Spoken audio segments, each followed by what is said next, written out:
You are comfortably zoned with the Zigzag Man in Alameda, California, pushing on the doors of life marked pull and fighting the unholy trinity as we go.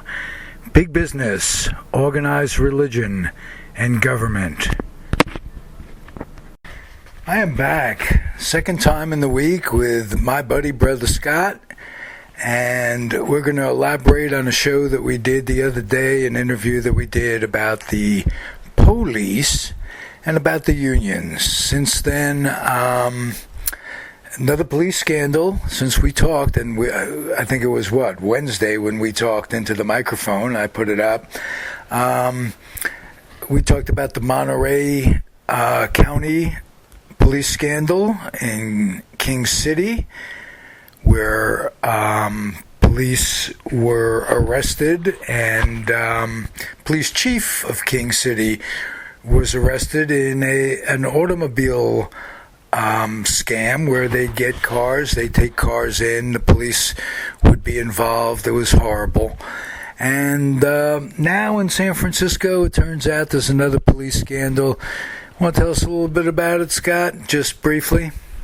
Well, all I see in the news is a report that 5 San Francisco police officers and a former officer are being charged with criminal offenses after a surveillance video was released that apparently shows them entering into and abusing and stealing from residents in hotels.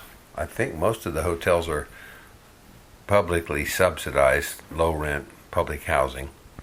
The grand jury indictment alleges that the FBI and the San Francisco Police Department itself launched a probe 3 years ago, March of 2011, after they learned that officers had stolen some seized marijuana on a prior occasion, and that one of those officers had delivered the pot to a couple of street informants and then tried to work out a deal where they would sell it and he would get a kickback of some of the proceeds. Anyway, it reminds us of what did happen recently in Monterey County, King City in Monterey County, where the police there were rounding up vehicles owned by Hispanic citizens and having them towed away to a yard that was owned by the brother of one of the high police officials. And they targeted that population because many of them had difficulty communicating in English effectively to defend themselves against this kind of thing. And their property was eventually taken from them in many cases, so the article says. And the police officers on some occasions would keep the vehicles themselves and sign them over to themselves, or on other occasions they and or the tow truck operation would sell the vehicles and gift them to the police. Sell the vehicles and keep the proceeds from the sales. And gift some to the police themselves. It turns out that some of the police officers drove some of those cars. That's true. If I remember the article correctly, that is true. Yes. Anyway, so in San Francisco, we got them shaking down public housing units and stealing personal property of poor people. And then if it happens to include drugs, selling some of those drugs themselves on the street and turning into the offenders that they're supposed to be investigating, rounding up, and helping to prosecute. So basically, I ask what this world is coming to on a quite frequent basis, and it's manifested itself in not just Northern California epidemic because we did mention the Oakland rioters and the ramifications that's had on police all over Northern California. there's always been a fine line between the good guys and the bad guys.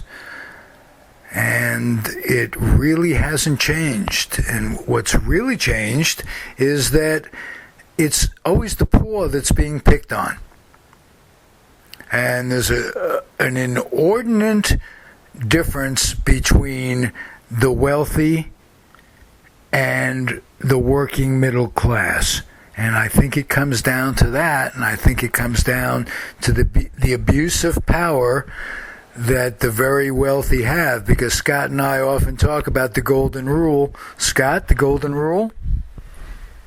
Those who got the gold make the rules. Right. And there has to be a direct correlation between what I think is wrong with the country is the disparity in wealth between the very, very rich who sit back and watch the poor pay the taxes, do the work. Fodder for imperialistic war is made up of the poor, and that's not stopping. We got another little thing going on in Russia right now, where Russia and Ukraine are at it, and it's got to be our business. This is off the cuff. Can you talk about that a little bit? That's unfolding as we speak, and I need to study it more, but it sounds like both sides are pretty unsavory.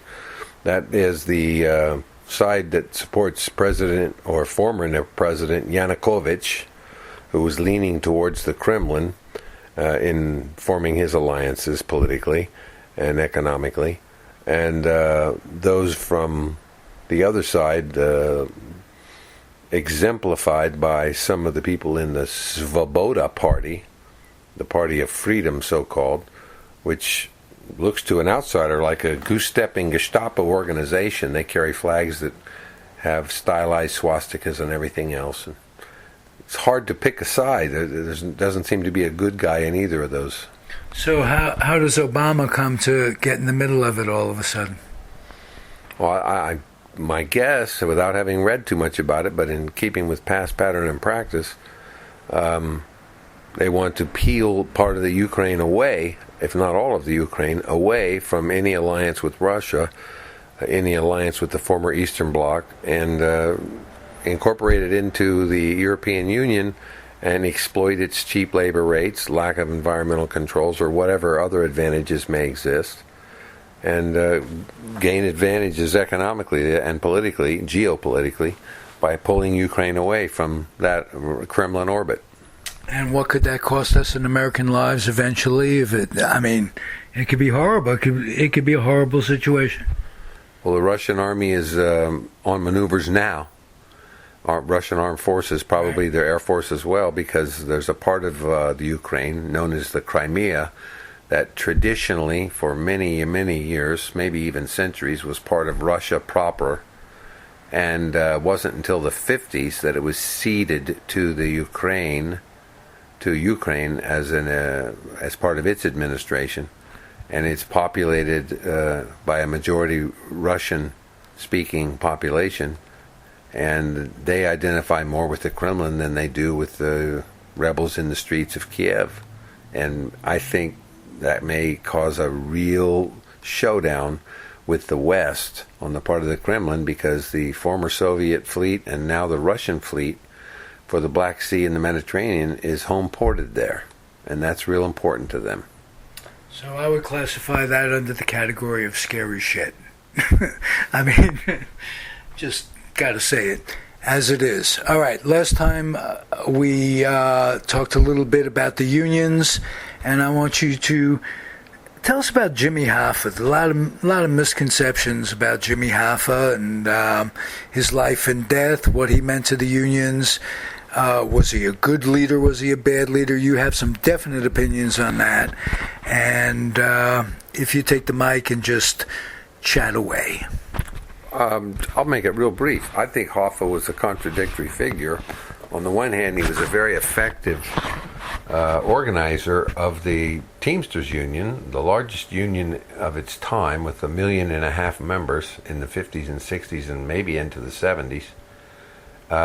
He was a major participant in the drive to organize over-the-road truckers, or what we call long-haul truckers, and helped the Teamsters, that is the truck drivers and the warehousemen who loaded and unloaded the trucks and stored the products that the trucks were carrying. He helped those guys obtain a decent standard of living. But it was not without hard-fought battles. And he became known for some significant victories. I would point out that he wasn't alone, but he emerged on top of a pyramid of personalities to lead the Teamsters Union nationally and have the Teamsters become the union that represented a national contract for all truckers, which was, I think, the first time such a thing was ever obtained in this country. So as a business unionist, a bread and butter, hours, wages, working conditions, that type of unionist, I understand him to have been among the foremost. On the other hand, and as anybody who saw the movie Hoffa, where Jack Nicholson played Jimmy Hoffa, as anyone who saw that movie will understand, he made a devil's bargain along the way.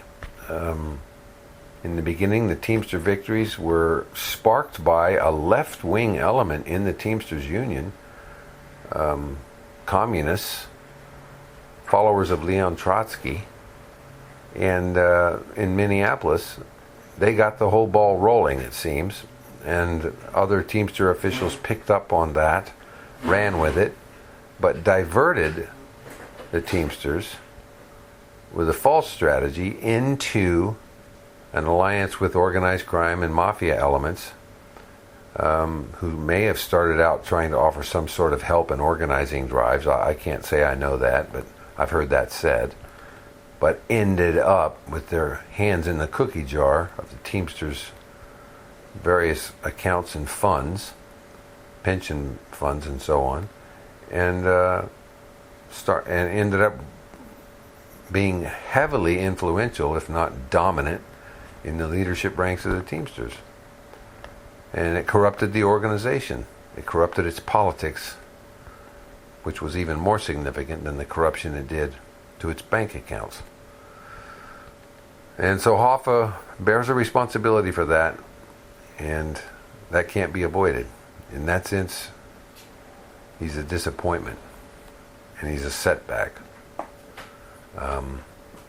Hard-fought class battles like the kind that were made famous during the Depression built the unions, including the Teamsters, into the powerful organizations they once were, and hopefully will someday be again. But making a deal with the devil, making the devil's bargain with organized crime, even if you thought it was going to assist the unions in becoming stronger, was a bad move on more than one level, and it cost them dearly. Well put. Very much well put, Scott. If you would, let's get into Ronald Reagan and the unions and Ronald Reagan in general. I have strong opinions, but I'm not as learned as my friend here. Give me an idea about the PAFCO thing. Ronald Reagan was the only president of the United States who was also at one time the president of a labor organization, the Screen Actors Guild. He was a Democrat and the president of the Screen Actors Guild, and they turned him into a puppet for no good. And he begat the Bushes and Cheney and all of those folks. But specifically, I called it PAFCO. That was Andy Pafko of the Dodgers. It's PATCO. Pacific Air Traffic Controllers Organization. What went down with that, Scott? Well, that union, like the Teamsters under Jimmy Hoffa, supported the Republicans. I don't mean to say that Hoffa always supported the Republicans, but I believe that in 1972, and I think Hoffa was still in power then, Don't get me wrong, I could be wrong about that. But in any case, the Teamsters, whoever was leading them, and the Pacific Air Traffic Controllers Organization, whoever was leading them, led their organizations to endorse Republican candidates for president, at least, and probably in Congress as well, in certain districts. And the irony was, in the minds of many, that after giving the Republicans their endorsement, they suffered at the hands of the Republicans they had endorsed.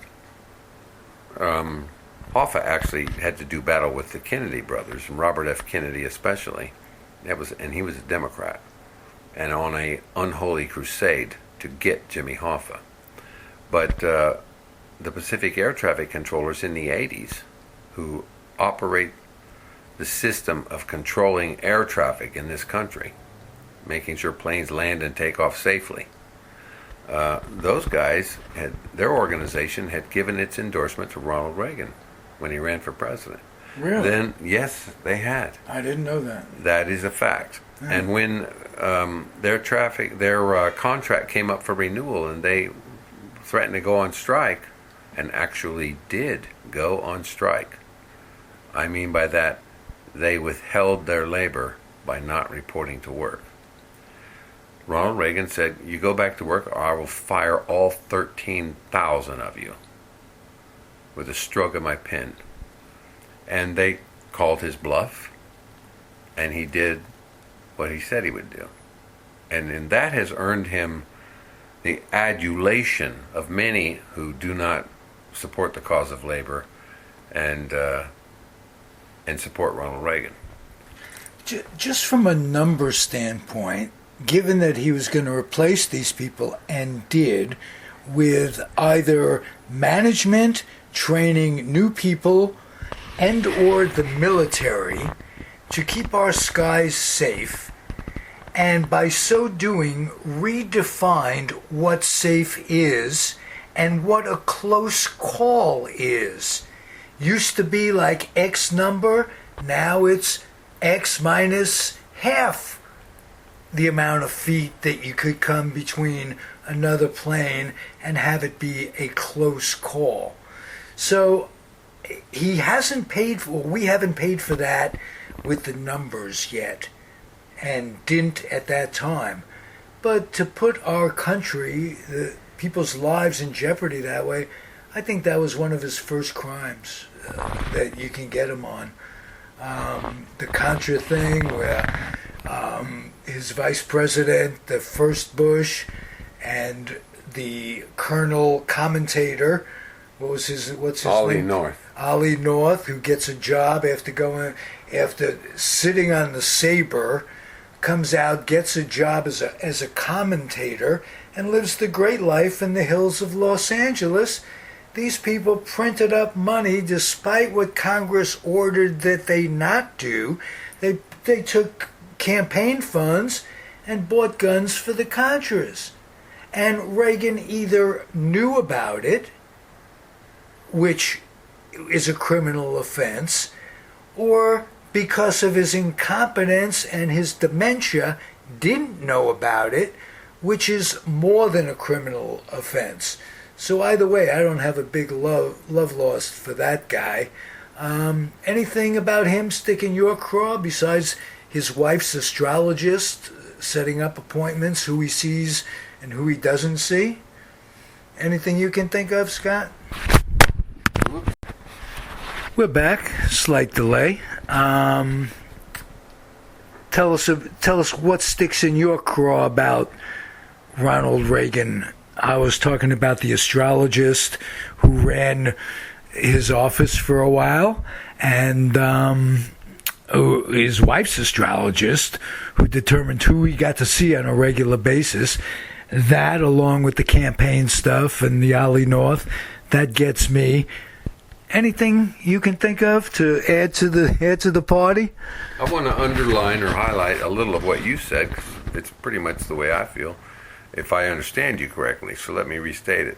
I believe I heard, I can't say I know this, but I heard that when Ronald Reagan was in his declining years, however you want to define that, his wife assumed an inordinate amount of influence. I won't say power, but had an influence on who he was to see, who he was to be nice to, who ought to be treated as though he were an offender. And oftentimes it was because he or she might have offended Ronald Reagan's wife, Nancy, not necessarily Ronald Reagan himself. But be that as it may, the point is, the president's wife had an astrologer who exercised an influence on her in such things, and that came to play a role in what went on in the Reagan White House. Or so the story goes. And most people, if they don't believe it, they don't find it hard to believe. They might doubt it, but they wouldn't put it past them. Yeah, well, you hinted at some sort of dementia that he suffered.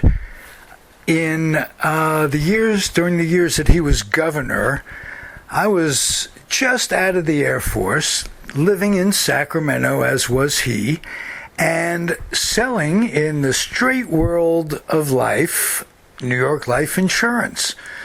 And I was just your average insurance guy, and I'm talking to a guy about insurance. I don't even remember. This is like 40 years ago. I don't remember if he bought from me, if he didn't buy from me. He was a prospective client, and I remember his face and the conversation that we had in his home. He was a member of the state police, the California State Police. Their job, the state police, has been taken over now by the Highway Patrol. But part of their job as a state policeman was that they had folks guarding Ronald Reagan, the governor.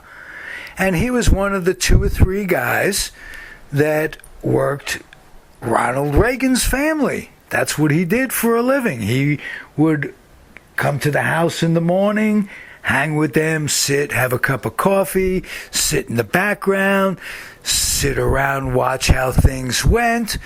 And he's telling me what goes down. He's in the basement. He's in the basement mixing up the medicine. No, he wasn't. He was in the basement along with Ronald Reagan, the governor, and Ronnie Reagan, the kid. And they've got a train set in the basement set up. And father and son playing. See, Reagan was a great guy. I mean, on certain things, he was the all-American family guy portrayed as what he was. But you didn't see how he treated his kids, Ronnie, who was gay, and his daughter, and what have you. But you just saw him as this image. So here's Ronnie playing with the trains with little Ronnie. And they both have caps on. They both have, and it's an elaborate train, so you could imagine, Governor. I mean, he's got trains coming up the hill, going in the tunnel, coming down the tunnel, and they're going around and around. And he's playing with the kid, and they have caps on, and they're getting into it. Ronnie especially, Ronnie Sr. especially. Here comes the train, Ronnie. We're playing. And here come, knock at the door. It's his 2...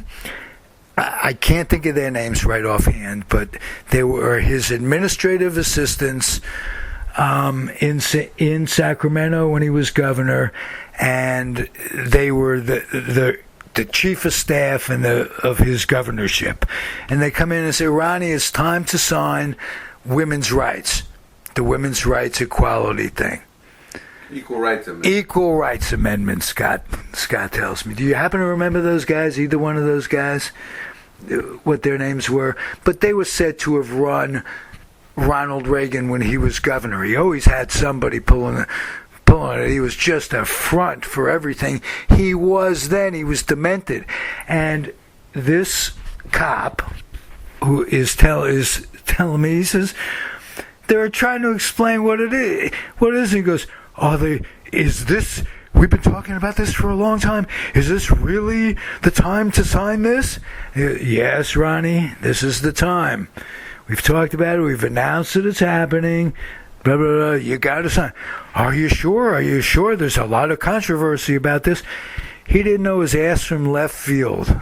And it was apparent to this working guy, and he's telling me things. I wasn't political. All I was a kid out of the Air Force, just happy that I couldn't get to the polling booth for one reason or another when I was 21 to vote for whoever it was that was running. I think it was Richard Nixon.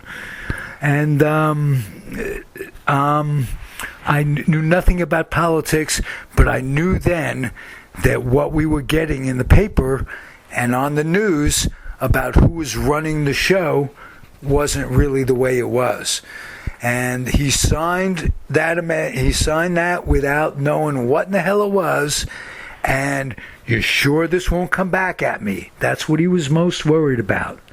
Not whether it was right or wrong, not whether it was the time. You're sure this won't come back at me? So that's a memory from 40 years ago. And thanks for being here, Scott. As usual. Thank you. We are pushing on the doors of Life Marked Pull and fighting the Un-Holy Trinity, which is the government, big business, and organized religion in no particular order. They are together squashing us and ruining our... what it ruins basically is the spirit of the country. Because the expression working poor is starting to take over. You know, they're doing us a favor by raising the minimum, they're doing the poor a favor by raising the minimum wage to another non-livable amount. I mean, pay people a decent living and take away some of the outrageous profits that these big companies make. And a good example of that is McDonald's, whose profits are at an all-time high, and they will not pay their workers a fair living wage. And when the poor have to go to work to be poor, that bugs them a lot. You know, it's funny that way.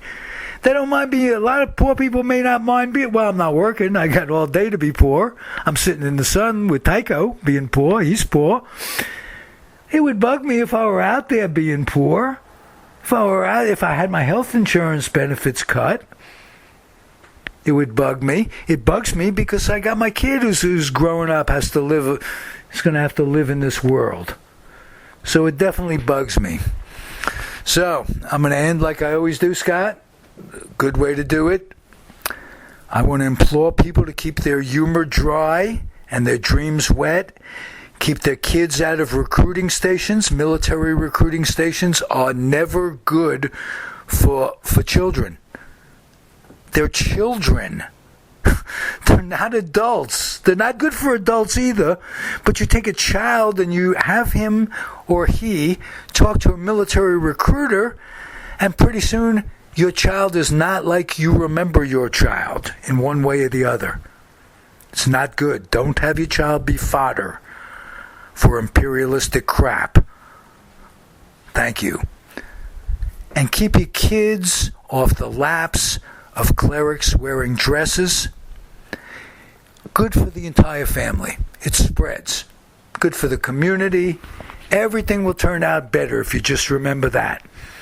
I was thinking about this the other day. There are certain things you never hear Jews say. You'll never hear a Jew go, "Here, Mrs. Wang, you drive my kid to the church and have Father O'Brien take care of him this afternoon. Everything will be fine. Have a good drive. Sure, you don't have a license, but you're practicing." And have him get chummy with Father O'Brien. You don't hear Jews say that. So Scott and I talk about the differences in people's cultures and what have you. While we're at it, you know what you don't hear? You don't hear this. "Hi, kids. You better turn off that TV. Got the SATs coming up. And, hey, you get off your sister." That's not right. It's not how we do things in the South. You don't hear that. A whole bunch of things you don't hear. I don't know. But you do hear me on a pretty regular basis, comfortably zoned. Tune in again.